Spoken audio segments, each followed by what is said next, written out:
त्याचंही त्यांनी मला मागणी पत्र दिलं की अजित पवार पालकमंत्री म्हणून तुम्ही आम्हाला या गोष्टी त्या ठिकाणी द्या आणि आजच्याच मीटिंगमध्ये आम्ही त्यांना साधारण 16 कोटी रुपये हे त्यांच्या वेगवेगळ्या महत्वाच्या कामांच्या करता त्याच्यात वाहन आहे, त्याच्यामध्ये वेगवेगळ्या पद्धतीनं अनेक इन्फ्रास्ट्रक्चर उभ्या करण्याच्या बाबी आहेत। त्या प्रकारे तो कागद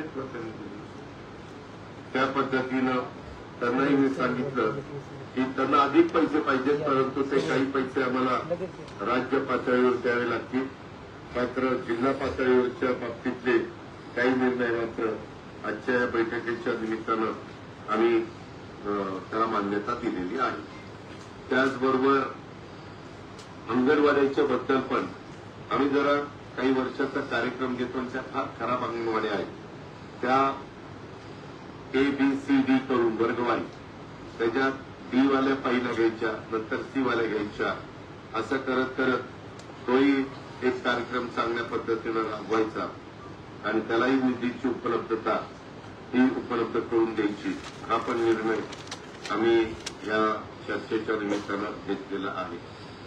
त्याच्यामध्ये साधारण आमच्या दिवाळी नवीन घरकुलात उपक्रमाचा शुभारंभ 75,000 घरं अशा पद्धतीनं देण्याचं आमचं नियोजन आहे। त्याचं आम्ही आज इथं अनावरण केलं, पंकजाताई होत्या, मी होतो, बाकीचे सगळे आमचे लोकप्रतिनिधी होते आणि ते प्रत्येकाच्या आयुष्यामध्ये घरात स्वप्न असतात, त्याच्यामध्ये जागाचा प्रश्न आहे।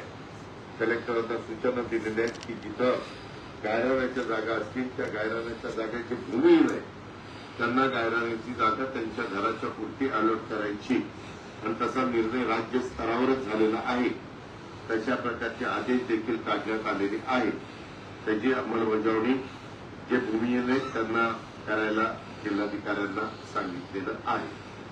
त्याचबरोबर अधिष्ठाता स्वामी रामानंद तीर्थ ग्रामीण शासकीय वैद्यकीय महाविद्यालय अंबाजोगाई त्याला या जूनमध्ये 50 वर्ष होतात। डीननी पण त्यांना जे काही सांगायचं ते सांगितलं, आमच्या जिल्हाधिकाऱ्यांनी पण सांगायचं ते सांगितलं आणि लोकप्रतिनिधींनी पण काही गोष्टी सांगितल्या। ओपीडीची संख्या मोठी आहे, जवळपास 4 जिल्ह्यातले लोक जवळपासशे तिथं पेन्शन म्हणून येत असतात, गोरगरीब कुटुंबातलेही लोक असतात आणि त्याच्यावर तिथं काही अनेक बाबीची पूर्तता करणं गरजेचं आहे।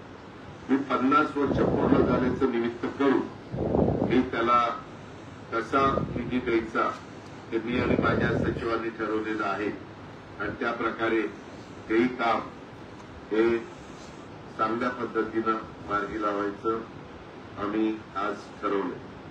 प्रकल्प संचालक राष्ट्रीय महामार्ग प्राधिकरण आपल्या बीड जिल्ह्यातून खूप मोठ्या प्रमाणावर राष्ट्रीय महामार्ग चालतात।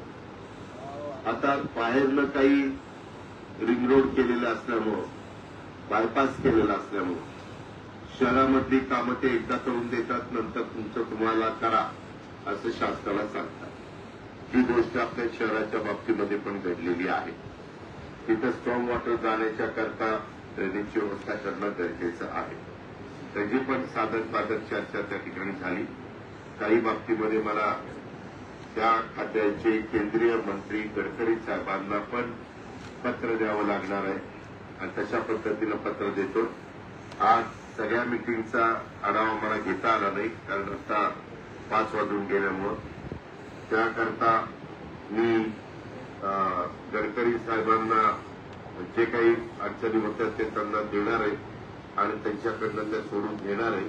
पुढच्या वेळेस शेलार म्हणून वरिष्ठ अधिकारी नॅशनल हायवेचे त्यांनाही मी बोलवणार आहे। आज काही रेल्वेची कामं करत असताना 132/33 सबस्टेशनचा प्रश्न होता, तो लगेचच आम्ही महापारेषणचे CMD संजीव कुमार यांना सांगून सोडवला। त्यांचा पुन्हा रिप्लाय आला की दादा हा प्रश्न मी गतीनं मार्गी त्या ठिकाणी लावून देतो, जेणेकरून मला बीड म्हणून आपल्या मुंबईला लवकरात लवकर रेल्वे त्या ठिकाणी सुरू करायची आणि बाकीची कामं पण गतीनं पूर्ण करण्याच्या करता रेल्वे खात्याला, त्यांच्या अधिकाऱ्यांना आणि संबंधित कॉन्ट्रॅक्टरांना पण 5 काम करायला भाग पाडायचंय.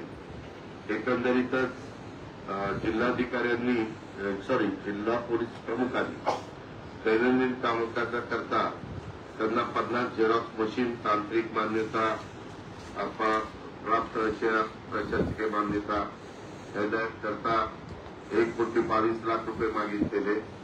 संगणक त्यांना 130 घ्यायचे, संगणक ड्रोन 10 घ्यायचे, बॉडी वॉर्म कॅमेरे 50 घ्यायचे, लॅपटॉप 35 घ्यायचे, प्रिंटर 1 घ्यायचे, एलईडी स्क्रीन हे 5 घ्यायचे, जीपीएस 130 घ्यायचे. त्याला तांत्रिक मान्यता दिलेली आहे आणि त्यामध्ये साधारण 5,47,00,000 रुपये त्यांची गरज आहे. जिल्ह्यातून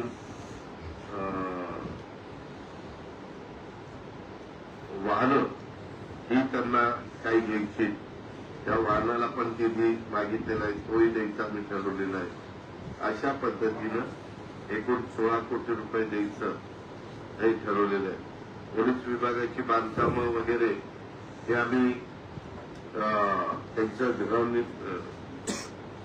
एक हाऊसिंगचं हे काढलेलं आहे, त्याच्यामध्ये मंडळ काढलेलं महामंडळ, त्यांच्याकडनं आपण ते करून घेणार आहे, कारण त्याला डायरेक्ट राज्य सरकारचा निधी दिला असतो. पुढच्या वेळेस मी येईल तेव्हा तीर्थक्षेत्र विकास आराखडा, त्याच्यामध्ये उद्यान विकास, CSR मधलं काही उद्यान आपण घेऊन पाहतोय, त्याच्यामध्ये बाकीच्या पण वनवी तीर्थक्षेत्र विकास आराखडा, गोपीनाथ मुंडे ऊसतोड कामगार महामंडळ मार्फत मुलामुलींच्यासाठी आपण वसतिगृह करायचा निर्णय घेतलेला आहे. त्यापैकी प्रत्येक विधानसभा मतदारसंघामध्ये एक ताबडतोब त्याला जागा द्यायला कलेक्टरांना सांगितलेलं आहे आणि ते काम आता आपण सुरू करतोय. त्याच्या संदर्भातले पण आजच्या बैठकीमध्ये निर्णय हे झालेले आहेत. एकंदरीतच मी या जिल्ह्याचा पालकमंत्री झाल्यापासून डीपीसीला 575 कोटी रुपये 25-26 देऊ शकलो, जे आजपर्यंत एवढी मोठी रक्कम कधी बिनकाराला मिळाली नव्हती. पशुवैद्यकीय महाविद्यालय परळीच्यासाठी 635 कोटी रुपयाची मंजुरी दिली सरकारच्या वतीनं. सिंचनासाठी कोल्हापूर बॅरेज काल 2 सुरेशदासांच्या मतदारसंघात, 1 विजयसिंह पंडितांच्या मतदारसंघात त्याला 59 कोटीची कालच मान्यता दिलेली आहे. पूर्वीच्या केटीवेरीचं रूपांतर बॅरेजमध्ये असं ते आहे की त्याच्यातला पाणी साठा वाढतो आणि लोकांना शेतीला जास्त पाणी उपलब्ध होतं. जिल्हा परिषद आम्ही देण्याचं काम हे केलेलं आहे. ही पण बाब मला तुमच्या लक्षामध्ये आणून द्यायची होती. हेही मला या पत्रकार परिषदेच्या निमित्तानं आपल्याला सगळ्यांना सांगायचे. एकंदरीतच त्यावेळेस 31 मार्चपर्यंत 100% निधी कसा खर्च होईल त्याबद्दलचं नियोजन आम्ही केलेलं होतं आणि तशा पद्धतीनं निधी आपण खर्च केलेला आहे. या सगळ्या गोष्टी होत्या. आता आपल्याला काही विचारायचं असेल तर आपण विचारू. एखादी विचारा, माझी हात जोडून विनंती आहे. मी आता इतकं व्यवस्थित सांगितलंय, आपण एखादी विचारा, मी उत्तर देईल. प्रश्न गंभीर आहे दादा. कुठे ग्रुपवर सरकारने धाडी घातली आणि तेव्हापासून ज्ञानराजा मल्टी स्टेट बंद पडलेली आहे आणि लाखो ठेवीदारांच्या ठेवी गुंतल्या असल्यामुळे मुलांचं शिक्षण, मुलींचे लग्न, अनेक ठेवीदारांनी आत्महत्या केलेल्या आहे. गंभीर परिस्थितीवर उपासमार झालेली आहे. या संदर्भात सरकार काय करणार आहे? सरकारने धाडी टाकल्या, आता लोकांचे समजला प्रश्न. त्यामध्ये मी सतत महाराष्ट्रामध्ये आव्हान करतो की तुम्ही तुमचा निधी, तुमचा पैसा राष्ट्रीयकृत बँकात ठेवा. या अशा पद्धतीच्या संस्थांच्या मध्ये ठेवू नका. हे अजित पवार जिथं जिथं जातो तिथं तिथं आव्हान करत असतो. तरी देखील काही लोक त्यांना आपल्याकडे ठेवी वळवण्याकरता हे संस्थाचालक व्याजाचं आमिष दाखवतात आणि तिथं पैसे घेतात. मल्टीस्टेट हे राज्य सरकारच्या एकट्याच्या हातात राहत नाही. मल्टीस्टेट हे केंद्र सरकारच्या हातामध्ये जातं. त्याच्यामुळे त्या संदर्भामध्ये सहकार खातं आमच्या नेते अमित शहा साहेबांच्याकडे आहे. त्या संदर्भात मागे त्यांना सांगितल्यानंतर त्यांनी ज्या कोणी त्या पैशाचा गैरवापर करण्याचा प्रयत्न केला, प्रॉपर्ट्या खरेदी केल्या, त्या आपण जप्त करतोय. त्याची विल्हेवाट लावून जे लोक आहेत त्यांचे पैसे देण्याच्या बद्दलच म्हणून तर काढी टाकले. कारण उद्या हे पैसे काही सरकार देऊ शकत नाही. कुठल्या अर्बन कोऑपरेटिव्ह बँकेमध्ये पैसे जर बुडले तर 5 लाखाचं विम्याचं संरक्षण असतं. आम्ही मधल्या काळामध्ये आपल्या ज्या पतसंस्था आहेत त्याला पण काही प्रमाणात विम्याचं संरक्षण द्यावं म्हणून आम्ही काही बजेटमध्ये तरतूद त्या ठिकाणी मागे केली. आता याच्याबद्दल मल्टीस्टेट असल्यामुळं त्याच्यात केंद्र सरकार राज्य सरकार मिळून त्याच्यामध्ये निर्णय घ्यावा लागणार आहे. पण आज पण मी पुन्हा सांगतो, परत पुन्हा काही ना काही असल्याच संस्था निघतात आणि ही लोक मोठ्या प्रमाणावर आमिष दाखवतात, जाहिरातबाजी करतात, लोकांना दिशाभूल करतात आणि ठेवी स्वीकारतात आणि त्याच्यात मग अशा पद्धतीच्या तक्रारी पुढे येतात. त्याच्यात ऑलरेडी आम्ही लक्ष घालून आता घेतलेल्या प्रॉपर्ट्या कोर्टाची मान्यता घेऊन घेतल्या तर विकता येत नाही. कोर्टाला दाखवावं लागतं की हे यांनी फ्रॉड केलेला होता, त्याच्यात हे त्यांनी बेनामी संपत्ती गोळा केलेली होती. आता ते विक्रीकरता परवानगी देऊन बाजारभावाप्रमाणे विकून त्याच्यातनं जसे पैसे जमा होतील तसे देण्याच्या बद्दलची त्यांची मान्यता घेण्याचं काम चालू. धनंजय देशमुखांनी आज आपली भेट घेतली. संस्थेचं वय वाढत असताना त्याच्यात काही विभाग वाढतात. आपण एसआरटी कॉलेजचा उल्लेख केला तिथं असलेलं प्रॉपर्टी युनिट बंद पडले, प्रोफेसर नसल्यामुळे रेडिओलॉजीचं डिपार्टमेंट बंद पडले. साहेब आज त्याचाच आढावा घेतला त्याचबद्दल अहो त्याच्यात आत्ता मगाशी त्यांनी दाखवलं क्लास 1चे किती अधिकारी कमी आहे, क्लास 2चे किती अधिकारी कमी आहे, क्लास 3चे किती अधिकारी कमी आहे. मी आपल्याला जरा हे 130 क्लास 1चे अधिकारीची रिक्वायरमेंट आहे, क्लास 2चे 108ची आहे, क्लास 3 क्लास 4चे जास्तीचे पण ते आम्ही ते कॉन्ट्रॅक्ट बेसवर केलं. कारण क्लास 4चे कॉन्ट्रॅक्ट बेसवर घेते आम्हाला त्या ठिकाणी परवडतं. त्याच्यामुळे तिथं तो निर्णय घेणार आणि मग काही बाकीच्या पण त्यांनी गोष्टी सांगितलेल्या आहेत आणि ह्याच्याच करता 50 वर्षाचं निमित्त करून त्या सगळ्यांना मान्यता देण्याचं मी ठरवलेलं आहे.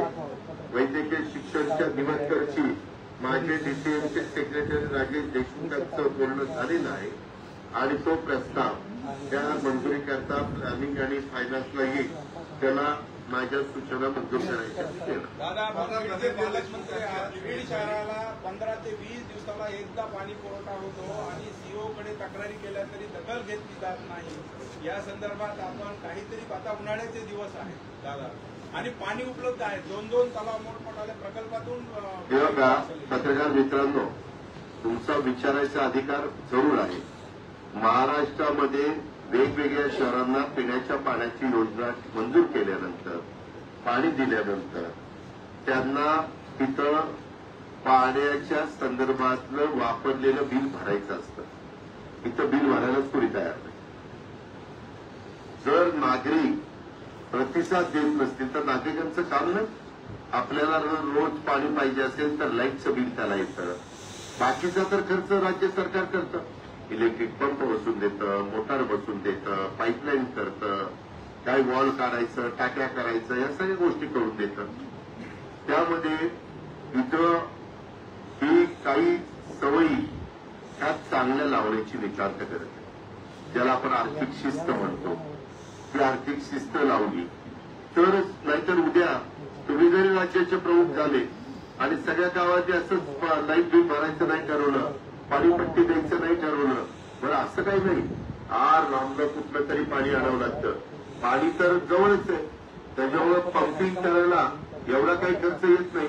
बाकीच्या काही काही शहरांना 2-2, 3-3 ठिकाणी पंपिंग करून पाणी न्यावं लागतं. पण तिथं ते वेळच्या वेळेला बिलं भरतात, त्याच्यावर त्यांच्या योजना त्या ठिकाणी चालतात. कुठंच नाही दादा अशी परिस्थिती 15 आणि 20 दिवसाला यायचा महाराष्ट्रात कुठंच असं शहर नाही. महाराष्ट्रात कुठंच असे एवढे पैसे थकवलेले पण शहर नाही.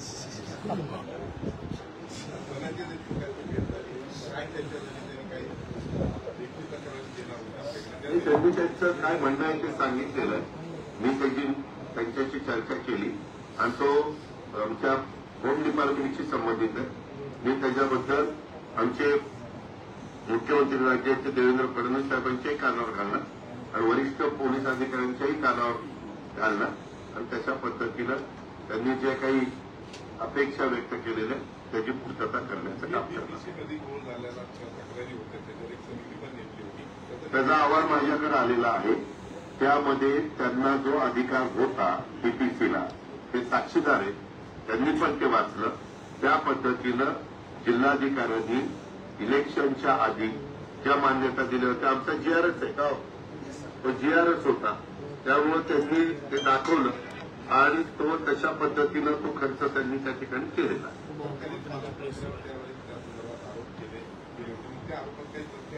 त्यामध्ये तथ्य आढळलेलं नाही. जो अधिकार होता जसा आता पालकमंत्री म्हणून मला आहे.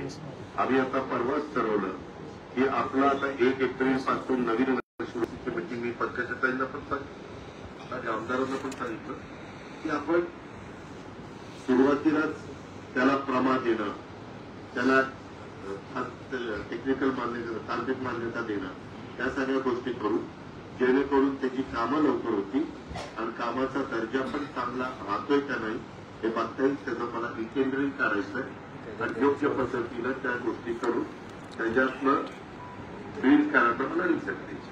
दादा माझे 2 प्रश्न आहेत. तुमच्या विरोधात कृषी झालेला आहे. आपण बीडच्या विमानतळाबाबत कारण बोलला मला ते टँक बोर्ड ठरलेला आहे का पहिला दुसरा प्रश्न राज्य सरकार वारंवार सामाजिक न्याय बघायला त्या ठिकाणी होत आपल्याला काही माहित नाही काही सांगता. कुठं वळवला सामाजिक न्यायाचा निधी कुठं वळवला नाही. थांबा ना मी अर्थमंत्री मी 7,20,00,000 कोटीचं बजेट सादर केलंय आणि कालच्या 31 तारखेला हे होते माझ्या बरोबर. शेवटपर्यंत सगळे पैसे त्या ठिकाणी सोडले. कुठं वळवलं एवढं सांगा. अहो कुठं वळवलं एवढंच सांगा पत्रकार मित्रांनो. मी काही वेगळा प्रश्न विचारत नाही. प्रश्न विचारायचा जसं तुम्हाला अधिकार आहे तसं मला पण मी कुठं निधी वळवला एवढं तर विचारायचा अधिकार आहे. आम्हाला सांगा ना. दुसरं त्याच्या आधी रेल्वेच्या संदर्भात प्रत्येकाने आपापल्या परीनं प्रयत्न केला. मला कामाची आवड असल्यानं मी आपण होऊन मला कुणी म्हणायला आलं नाही अरे जा ठिकाणी जे मिठी मी आपण होऊन ते काम मला करायचं म्हणून मी केलं. विमानतळाचंही काम इतक्या वर्षात कुणी त्या ठिकाणी केलं नाही. मी आपण होऊन कलेक्टरला माझ्या ऑफिसला कामाला लावलं आणि प्रत्येक जिल्ह्याला विमानतळ साधारण धावपट्टी असली पाहिजे. ते मुख्यमंत्र्यांचं आमचं महायुतीचं धोरण आहे. आता ते असताना मी जर इथं पालकमंत्री म्हणून आलो तर उद्या विमानतळ लवकर मी करू शकलो तर मला पण मनाला एक समाधान की मी बीडकरांना विमानतळ दिलं. आणि बरेच वर्ष रखडलेली रेल्वे आज ते पण अधिकारी सगळे बोलवलेले होते. त्याच्यामध्ये कुठं काही त्यांनी अडचणी सांगितल्या त्यावेळेस कलेक्टर आणि एसपीना विचारा. मी त्यांना स्पष्ट सूचना दिल्या कुणी असलं आणि रेल्वेच्या कामामध्ये अडथळा आणला तर शासकीय कामात अडथळा आणला म्हणून पुढची ऍक्शन घ्या. मी आपल्याला पत्रकार मित्रांनो तुम्हाला सांगतो याच्यामध्ये चांगली कामं करून दाखवत असताना थोडा कठोरपणा दाखवावा लागतो. वेळ पडली तर वाईटपणा घ्यावा लागतो. काही विकृती विचित्र असतात. त्यांना वेगवेगळ्या पद्धतीनं काही त्यांना हे आम्हाला पाहिजे ते आम्हाला पाहिजे असल्या सवयी आहे. पोलिसांचा आढावा घेत असताना इथं पाठीमागच्या काळामध्ये खूप मोठ्या प्रमाणावर रिव्हॉल्व्हरला लायसन बेलबोरला लायसन देण्याचं काम झालं. आतापर्यंत 300 पैकी कॅन्सल केली 340 कॅन्सल केली. अजूनही आपण ज्यांना गरज नाही उगीच तिथं पॅन्टला इकडं बाहेर लावून फिरतात आणि एक शो करतात त्यांना सगळ्यांना आता सरळ करायचंय आणि त्यांचे पण ते रद्द करणार आहे.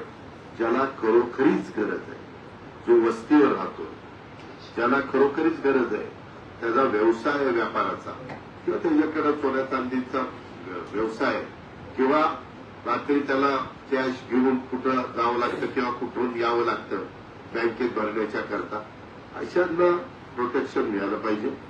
ते सरकारची जबाबदारी, कायदा सुव्यवस्था चांगली ठेवणे आमच्या पोलीस खात्याची जबाबदारी आणि त्या पद्धतीनं आम्ही त्यामध्ये पण लक्ष घातलेलं आहे.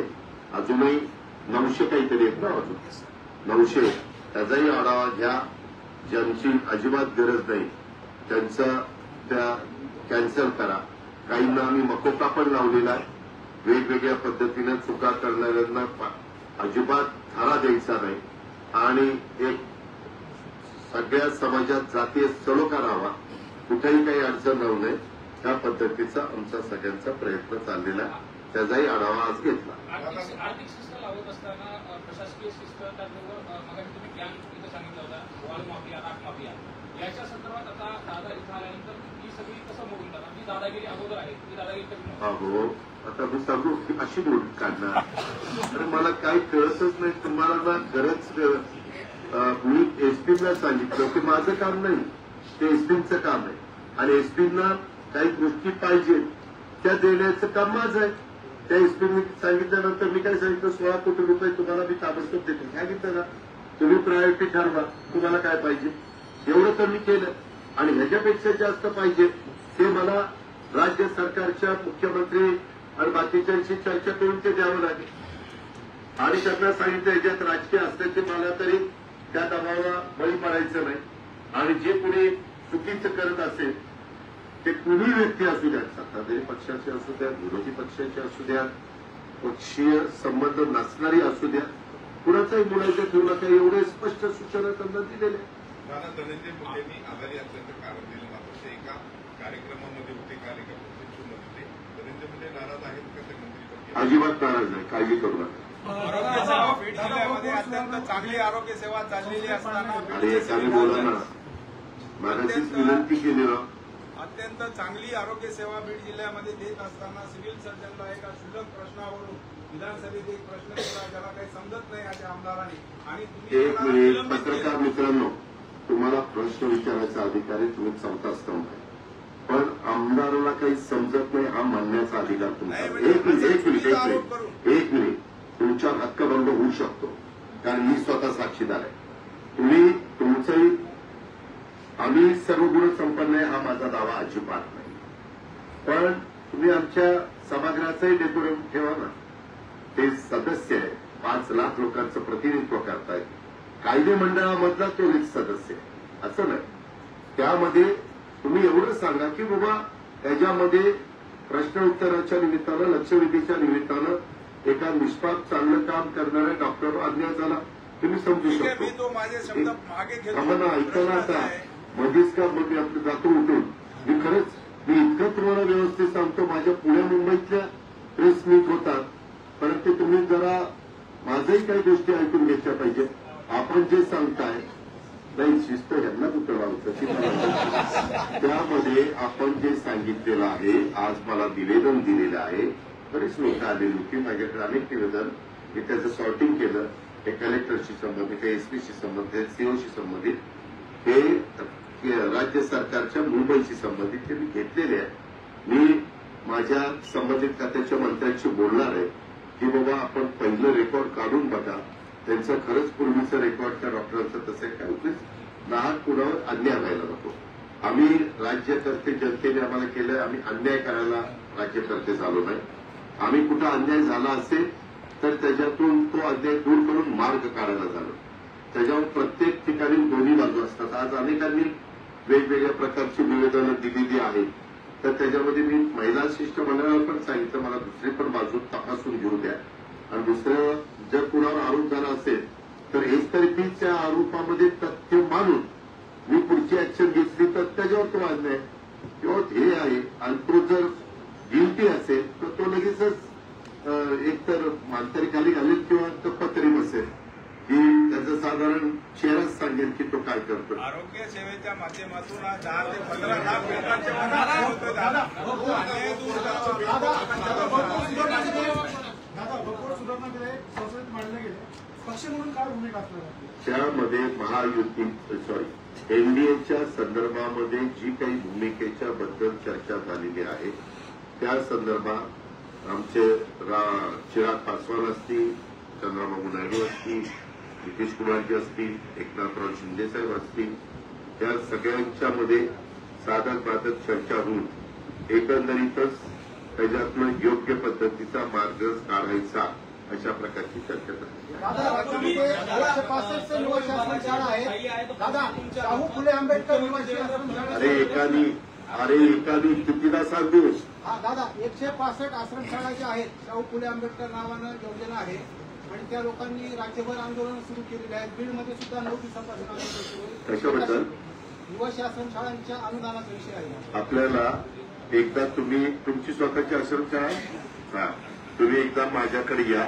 मी आश्रमशाळेच्या नावाखाली काय काय प्रकार चाललेले आहेत. काही आश्रमशाळा जरूर दर्जेदार आहेत, काही आश्रमशाळा राज्य सरकार निधी देतं पण जेवणाची क्वालिटी काय, शिक्षणाची क्वालिटी काय. आज आता सीओ इथं बसले. आपण इथं आपल्या मुलांचा मुलींचा शिक्षणाचा दर्जा वाढवण्याच्या करता भागाकार असतील, गुणाकार असतील, बेरीज असेल, वजाबाकी असेल, या सगळ्याच्या संदर्भामध्ये काही एक नियमावली ठरवलेली त्या पद्धतीने आपण पुढे चाललोय. आम्हाला कुणावरही अन्याय करायचा नाही. मात्र काही जण त्या गोष्टीचा गैरफायदा घेण्याचा प्रयत्न करत असतील तर त्याची शहानिशा, त्याचा रेकॉर्ड तपासणं, त्या सगळ्या गोष्टी तिथं खरोखरीच किती विद्यार्थी आहेत, हे व्यवस्थितपणे शाळेत जातात का, त्यांना सगळ्या सुविधा मिळतात का, त्यांना जेवण 2 वेळचं व्यवस्थितपणे मिळतं का. कारण त्याचे पण आम्ही सगळ्याचे जे रेट आहेत म्हणजे जे योग्य त्याच्यात मानधन द्यायला पाहिजे हे त्या पद्धतीनं आम्ही केलेलं आहे. आता मगाशी कार्यकर्त्यांच्या मेळाव्याच्या बोलताना काय कुठं वाद झाला? शिंदे साहेबांनी तो पुतळा जाण्यास सांगितलं. हा पठाण कोडोलीमध्ये दादा, पहिलं एक मिनिट हो का, मी पहाटे उठून इकडे आलेलं. आज काही झालेलं असेल तर मला काही पाठीला डोळे नाहीये. इथं असं झालंय. मी त्याची चौकशी करेन. ही वेळ पडली तर आता शिंदे साहेबांचं नाव घेतलं, ते पण आमचे सिनियर नेते सिनियर आहेत. माजी मुख्यमंत्री, विद्यमान उपमुख्यमंत्री, मी त्यांना विचारेन काय झालं काय नाही. मग तुमचं पूर्वी सर्व विभागाच्या फाईल होत्या त्या आपल्या मार्फत देवेंद्र फडणवीस यांच्याकडे जात होत्या. मात्र आता आपल्या मार्फत ज्या फाईल आहेत त्या एकनाथ शिंदे यांच्याकडे जाणार आहेत आणि त्यानंतर आपल्याला काय त्रास होतो? यांच्याकडे जाणार आहे. आपल्याला काय त्रास होतो? कुठंतरी काही नाही. एक मिनिट, बळ कमी करण्यासाठी काही बळ नाही. तुम्ही बळ नका, कळ नका काढू. तुम्ही आपलं खरंच पत्रकार मित्रांनो, तुम्हाला प्रश्न विचारायचा अधिकार आहे रे. आता आमचं 3 पक्षाचं सरकार आहे. पूर्वी फाईल यायची की माझ्याकडनं सही करून देवेंद्रजींच्याकडे जायची आणि तिथून एकनाथरावजींच्याकडे जायची. आता माझ्याकडनं सही झाल्यावर एकनाथरावच्याकडे जाईल आणि तिथून मुख्यमंत्री देवेंद्रजींच्याकडे जाईल. 3 पक्षाचं सरकार असेल तर फाईल तिन्ही प्रमुखांना माहिती पाहिजे ना. पण त्याच्यात तुम्हाला काय अडचण झाली? काय अडचण? जर आम्ही तिघही त्याच्याबद्दल समाधानी आहोत तर बाबा ह्याला काय मोठा दुखायला झालं लागलं म्हणलं नाही. पण मला कळत नाही. अरे बाबा, ते स्टँडिंग ऑर्डर असतात.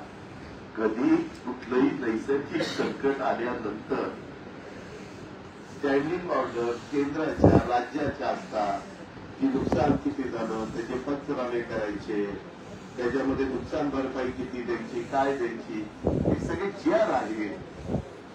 जाहीर भाषणात जातीभेद आणि धर्माविषयी जाहीर भाषण करताय. मात्र दुसरीकडे महायुतीचे जे आमदार आहेत सुरेश धस यांनी जो मस्जिदमध्ये जिलेटिननी स्फोट करण्यात आला होता त्याविषयी त्यांनी एक वक्तव्य केलेलं आहे की जी घटना घडली ती सोडून द्या. जे आरोपी आहेत त्यांनी दारूच्या नशेत हा जो प्रकार आहे तो केलेला आहे. तुमची प्रतिक्रिया काय राहील? त्या संदर्भामध्ये आमची प्रतिक्रिया कायदा सुव्यवस्था चांगली राखून आपल्या शिवशाहू फुले आंबेडकरांच्या महाराष्ट्रामध्ये जातीय सलोखा कसा राहील त्याकरता आमची पोलीस यंत्रणा काम करती आहे. दादा तुम्ही अर्थमंत्री आहात, मुख्यमंत्री आहात. बीड जिल्ह्याच्या शेतकऱ्यांचा जो काही प्रश्न आहे, शेतीचं जे खर्च होतं ते माफ करणार आहात का? कारण तुमच्याकडे अर्थखात आहे.